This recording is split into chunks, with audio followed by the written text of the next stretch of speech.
দীপা কুন্তলার উর্মির পরিকল্পনা জেলে ফেলেছে। দরজার খোলার সঙ্গে সঙ্গে রুড়ি চমকে ভয়ে সে হোক গিয়ে বলে, কি ব্যাপার আপনি এখানে? দীপা ধীরে ধীরে পিছন দিকে হেঁটে এসে বলে, দেখুন, আপনারা এখন কথা বলার সময় নেই।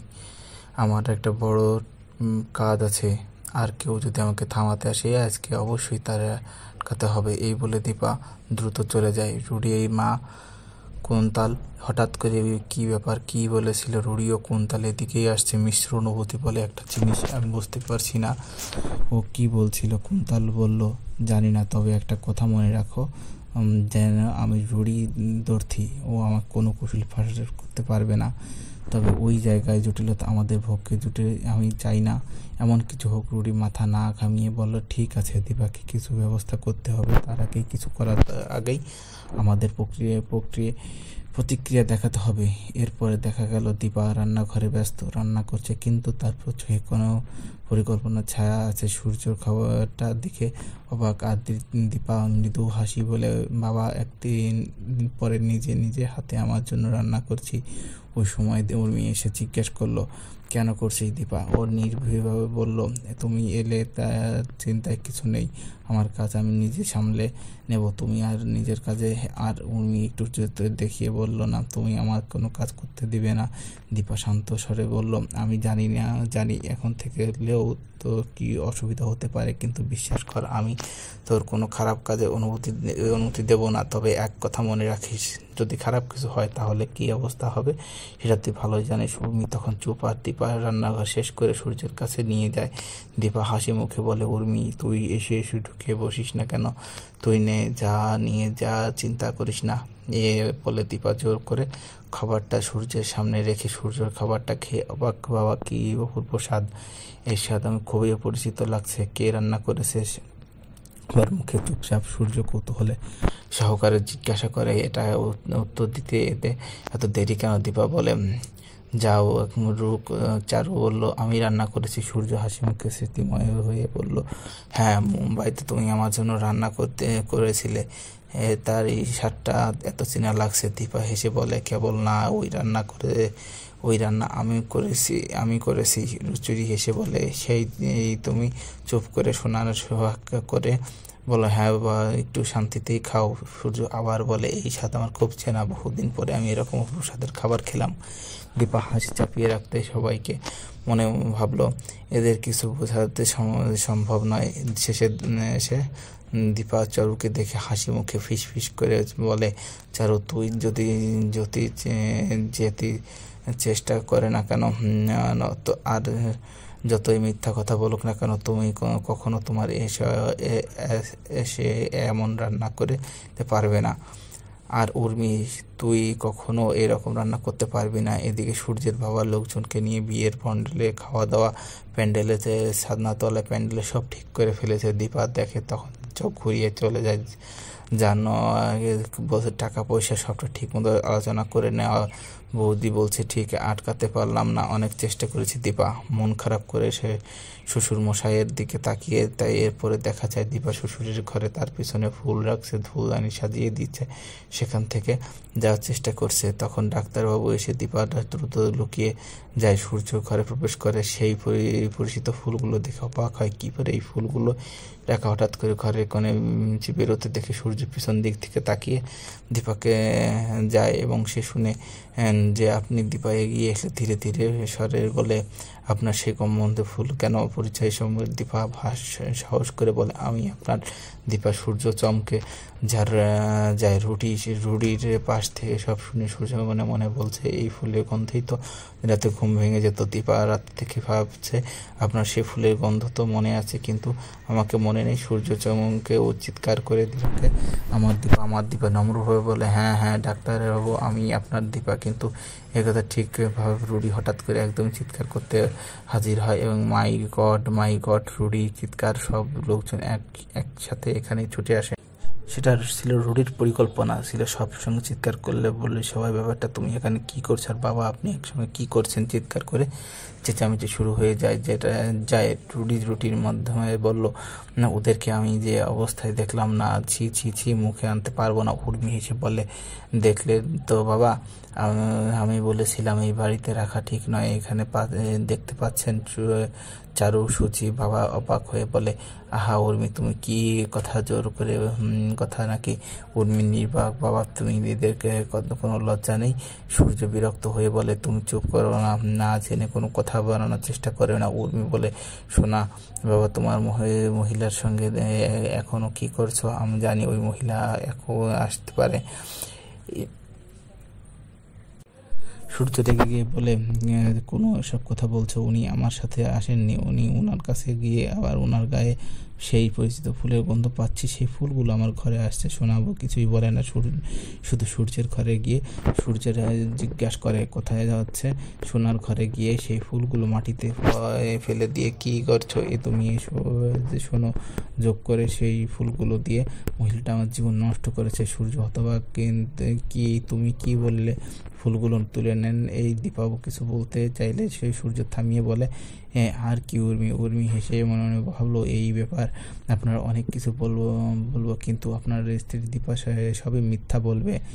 এইভাবে শুধু কাজের লোকে সেজে বাড়িতে এসে আপনার মনে রাখবেন দাদা, আপনি কিন্তু এই কথা আসবেন না। দীপা সব দেখেছে, তার ঘরেও যে ঘেরাও করে ফেলেছে, আর কথা বলতেও দেবে না, আমাদের কাছে আসতেও দেবে না। রুড়ি যা বললে, এসো এসো, এই আমাদের বিয়ে ভেঙে দেওয়ার চেষ্টা করছিল। এসব শুনে সূর্য আর সহ্য করতে পারে না, তখন মাথা ঘুরে বলে, শোনা, তুমি কি সত্যি তোমার বাবাকে অন্য কারো সাথে বিয়ে দিতে চাও? এভাবে তো যদি মেয়ের সঙ্গে কথা বলতো, সমাজে কি বলতো, তখন কি ভালো হতো? সূর্য সরাসরি বলল, তুমি চুপচাপ করুন, তুমি চুপ করো, কিছু বলবে না, একদম চুপ করে উঠেছে। চুপ হয়ে সূর্য অবাক হয়ে বলল, কেন? আপনার দেখে আমার এত চেনা লাগছে, আর এই ফুলগুলো গন্ধ কেন পাচ্ছি আমি আপনাদের কাছে থেকে? রুটি শান্ত কণ্ঠে বলল, এই ফুলগুলো আমি একদিন আপনার জন্য দিয়েছিলাম, মানে আপনার পছন্দের ফুল আমি একদিন আপনাকে দিয়েছিলাম, আর আপনি এই ফুলগুলোর মধ্যে আমাকে জীবন করে নিয়েছিলেন। সূর্য অবাক হয়ে চুপ, আর কিছু বলল না। রুড়ি ভাবে যে, মাই গড, এর সেই সাইকোলজিক্যাল ইফেক্টে পড়েছে কেন? তাকে এরকম কথা বলা হচ্ছে। দীপা প্রচণ্ড রেগে দাঁতকে তার রুড়িকে গিলে খাবে।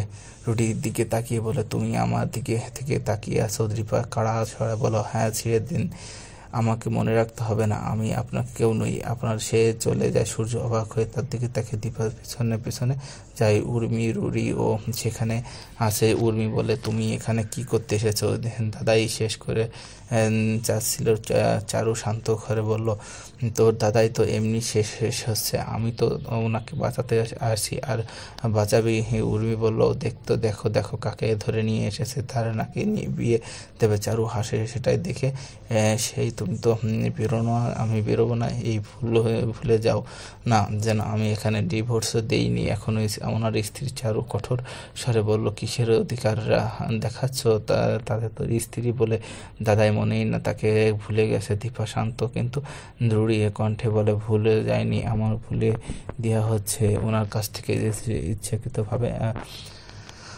ভালো করে জানি যে কিভাবে সেটা নিয়ে জানি, তাই তো আমাকে তাড়ানো হচ্ছে, সব চেষ্টা করছে, কারণ আমাকে দেখতে পেয়ে তাদের ভয় লাগে। উর্মি চুপ হয়ে যায় এবং চারু আর বলে, তুমি চুপ করো তো। দীপা বলে, কেন চুপ করব?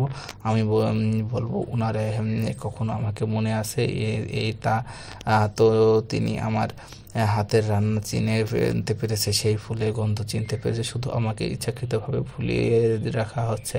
পড়তে দীপা বলে, ওদের মাথা ঘামাতে হবে না আমাকে নিয়ে, আমি আমার অধিকারটা নিজেই ঠিকভাবে বুঝে নেব বলে দীপা চলে যায়। এরপর সবাই নিজের পথে চলে যায়। রুড়ি মনে ভাবছে, কি চাইছে এই দীপা সেনগুপ্ত, কি চাইছে? দৃশ্যপটে দেখানো হচ্ছে দীপার বাবা, তিনি সাধনা তলায়, পুরো ঘটনাটা ফুল দিয়ে সাজানো, এবং হঠাৎ করে থেমে বলল, না না, ফুল দিয়ে সাজালে আবার দীপার কথা মনে পড়বে, যে দরকার একটু ফুল বাকি, কালার ফুল কাপড় ব্যবহার করুক যাতে দেখতে সুন্দর লাগে।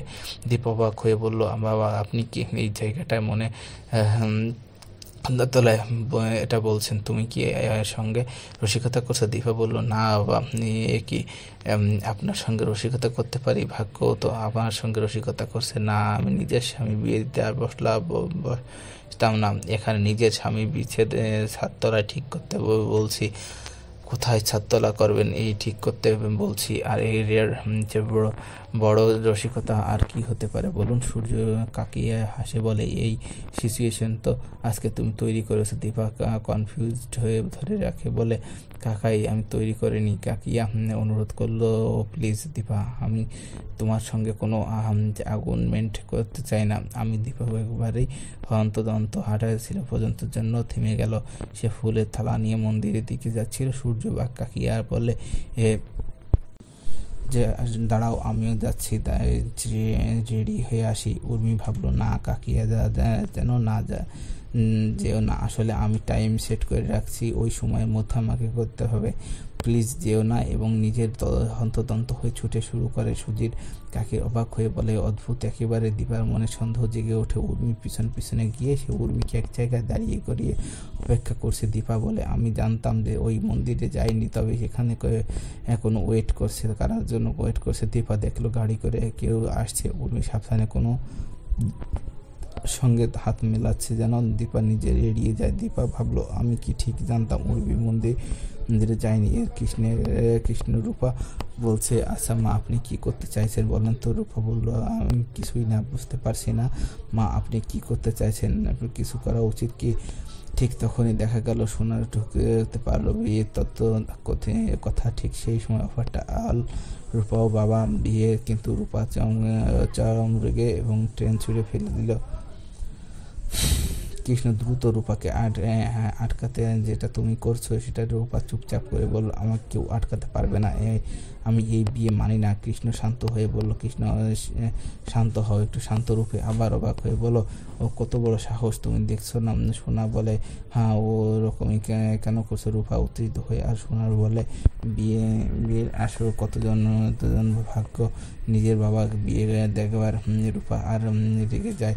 কৃষ্ণ তাকে সামলাচ্ছে এবং বলছে, আমরা অবশ্যই বিয়েতে যাবো, ঠিক আছে। এরপর সোনা চলে যায়, কিন্তু রূপা তাতে ট্রেন ছুটে ফেলে এবং কৃষ্ণ বলে, শোনো, মাথা ঠান্ডা করো, এই সুযোগে আমরা ওই বাড়িতে যাওয়ার একটা সুযোগ পাবো, বোঝার চেষ্টা করো। এই সুযোগটা সোনা নিজেই গেলে মায়ের পাশে থাকতে পারবে। সোনা কাঁদতে কাঁদতে বলে, আমি আর কাঁদবো না, আর অন্যকে কাঁদাবো। ওই দিকে দীপা ভাবছে, উর্মি আমার নিজের বোন হয়ে কুন্তলার সঙ্গে হাত মিলালো কি? বলছে কুন্তলাকে যে দিদি এই বাড়িতে মাটি কামড়ে পড়ে আছে, কিছুতেই পারছে না, ভালো লাগছে না। যদি ওর প্ল্যানটা জানতে পারতাম তাহলে এসে এই বাড়িতে কুন্তলার বলে, আহা, মাথা ঠান্ডা করো, আমি আছি, চিন্তা নেই। এইভাবে কুন্তলা ওই প্ল্যান উর্মিকে বোঝাচ্ছে। দীপা সব কিছুই দেখে অবাক এবং এইভাবেই আজকের শেষ।